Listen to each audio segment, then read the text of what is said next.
Nous sommes en route pour cette station qui marquera le début du printemps. Les planètes nous accompagnent autour du Soleil, mais à des vitesses différentes. Mercure et Vénus sont souvent cachés dans l'éclat du Soleil, tout comme Jupiter à l'autre bout du système solaire, très loin. Quand vu de la Terre, Jupiter est dans ce même axe, on ne peut pas le voir. Par contre, Saturne, à gauche en bas de l'écran, quand il se trouve à un angle bien dégagé du Soleil, on peut le voir toute la nuit. Tout comme Mars, la planète rouge, au bas de l'écran, ici en opposition, face au Soleil. Vu de la Terre, on peut se servir de la toile de fond du zodiaque pour se repérer. Le zodiaque, c'est ce ruban imaginaire dans lequel apparaissent les groupes d'étoiles, les constellations, visibles au loin, derrière les planètes. Quand le Soleil est en Capricorne, les planètes qui passent également en Capricorne restent invisibles.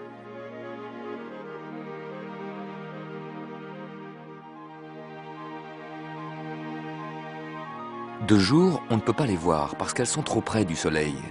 Et quand le Soleil se couche et passe sous l'horizon, eh bien ces planètes disparaissent également sous l'horizon. La nuit, les planètes décalées du Soleil sont bien visibles. La Terre poursuit son chemin et le Soleil semble se déplacer dans le zodiaque. Il passera du Capricorne dans la constellation du Verseau. À droite, Mars, la planète rouge, va plus lentement que la Terre. Tous les 2 ans, nous la rattrapons et nous la doublons. À gauche, Vénus, elle, va plus vite que nous. Mercure, la plus proche du Soleil, va 2 fois plus vite que Mars. Plus une planète est proche du Soleil, plus elle tourne vite. Les planètes extérieures, loin du Soleil, voyagent lentement sur leurs orbites. Jupiter, Saturne, Uranus, Neptune, Pluton. Il y a 400 ans, un astronome danois, Tycho Brahe, a mesuré le passage des planètes. Il n'y avait pas encore de télescope. Tycho Brahe avait érigé un grand panneau, et nuit après nuit, il notait l'heure et la minute du passage des étoiles et des planètes derrière son panneau. Au Moyen-Âge, on mettait la Terre au centre de l'univers. Puis Nicolas Copernic eut une vision géniale. La Terre n'est pas au centre de l'univers, la Terre et les planètes tournent autour du Soleil. Mais Tycho ne le croyait pas. Heureusement, il a montré ses carnets à Johannes Kepler. Cette rencontre a changé le monde. Kepler connaissait la vision de Copernic et grâce aux mesures de Tycho, Kepler a compris le mouvement des planètes. Elles tournent bien autour du Soleil, mais sur des orbites en forme d'ellipse. La Terre et les planètes volent plus vite quand elles sont près du Soleil, moins vite quand elles sont éloignées. On met le même temps pour parcourir le trajet long à gauche que le trajet court à droite. La tranche courte mais large est égale à la tranche mince mais longue. Cette vision de Kepler permet de trouver la bonne trajectoire pour aller sur la Lune et sur Jupiter.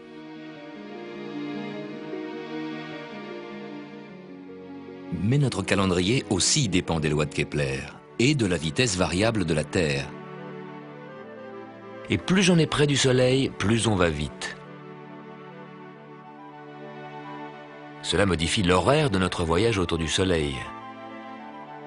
En ce moment, nous sommes légèrement plus près du Soleil. La Terre s'accélère. Elle prend un peu d'avance. Et en été, plus loin du Soleil, la Terre ralentit, elle prend du retard. L'équinoxe de printemps est le 20 mars.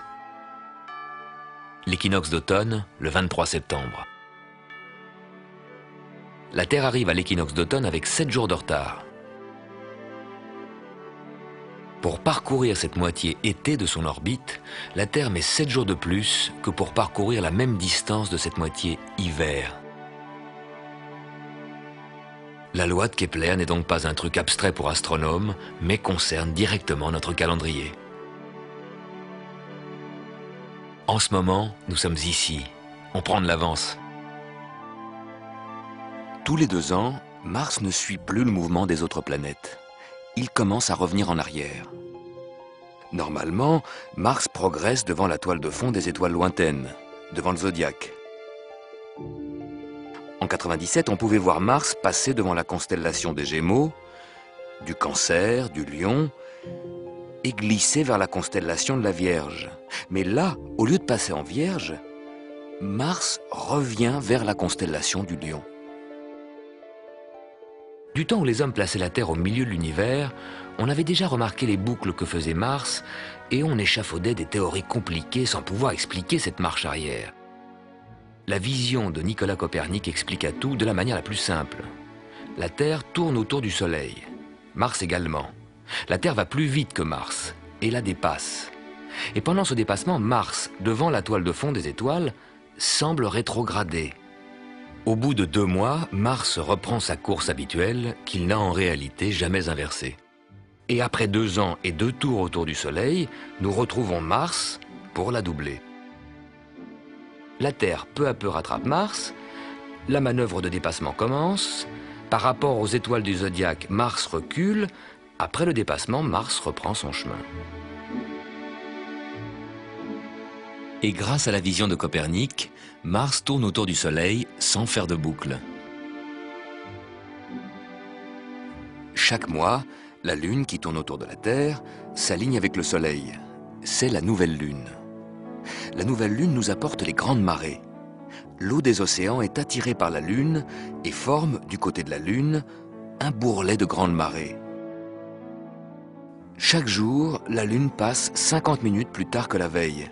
Voilà pourquoi, tous les jours, les marées se produisent 50 minutes plus tard. Quand la Lune est alignée avec le Soleil, leurs forces d'attraction s'additionnent et tirent l'eau dans la même direction. C'est la grande marée. Pourquoi y a-t-il 2 marées par jour? La Lune ne passe qu'une seule fois. Le centre de gravité de la Terre n'est pas au même endroit que le centre de gravité du couple Terre-Lune. La première marée côté Lune est provoquée par la force d'attraction de la Lune.